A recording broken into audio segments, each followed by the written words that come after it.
નમસ્કાર, આપ જોઈ રહ્યા છો સ્પાર્ક ટુડે ન્યૂઝ। નર્મદા જિલ્લાના રામપુરા ઘાટથી રણછોડરાય મંદિર અને તિલકવાડાથી પ્રારંભ થતી ઉત્તર વાહિની નર્મદાની પંચકોશી પરિક્રમા હાલ નર્મદા જિલ્લામાં ચાલી રહી છે। 1 મહિના સુધી ચાલનારી આ પરિક્રમા કરવા માટે હજારોની સંખ્યામાં શ્રદ્ધાળુઓ દેશના ખૂણે ખૂણેથી આવી રહ્યા છે। પ્રાકૃતિક નૈસર્ગિક વાતાવરણમાં ખડખડ વહેતી માં નર્મદાના દર્શન સાથે પરિક્રમા કરીને લોકો ધન્યતા અનુભવી નર્મદે હરના નાદ સાથે પરિક્રમા કરી રહ્યા છે। શ્રદ્ધાળુઓ માટે વહીવટી તંત્ર તેમજ સ્વૈચ્છિક સંસ્થાઓ સંગઠન પણ કામ લાગી ગયા છે। આશ્રમો અને સેવાભાવી લોકો પણ ભક્તો માટે વિશ્રામો અને ચા નાસ્તાની સેવા પૂરી પાડીને પુણ્ય કમાવી રહ્યા છે। ત્યારે આજરોજ ગુજરાતના ગૃહમંત્રી હર્ષ સંઘવી ઉત્તર વાહિનીમાં નર્મદા પરિક્રમા કરવા માટે નર્મદા જિલ્લામાં પધાર્યા હતા।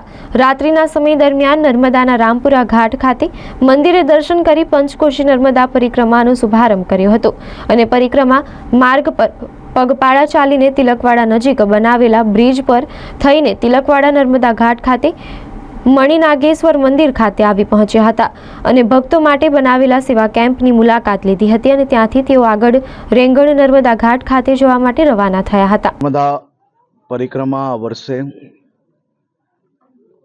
અનેક વર્ષોનો રેકોર્ડ તોડીને ભાવિ ભક્તો દેશભરથી નર્મદા પરિક્રમા માટે આ જિલ્લામાં પધાર્યા છે।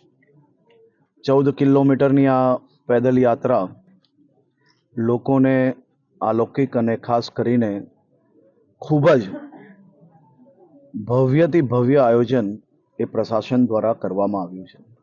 ખાસ કરીને હું નર્મદા જિલ્લાના સૌ નાગરિકોનો આભાર માનું છું।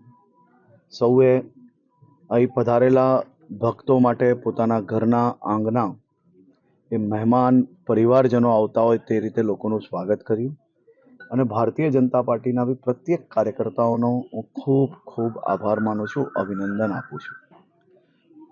સૌ કાર્યકર્તાઓએ અલગ અલગ ભંડારા એટલું જ નહીં પરંતુ હોડીઓમાં બી સૌ યાત્રીઓની સેવા માટે દરેક હોડીમાં એક એક કાર્યકર્તાઓની વ્યવસ્થા કરવામાં આવી છે।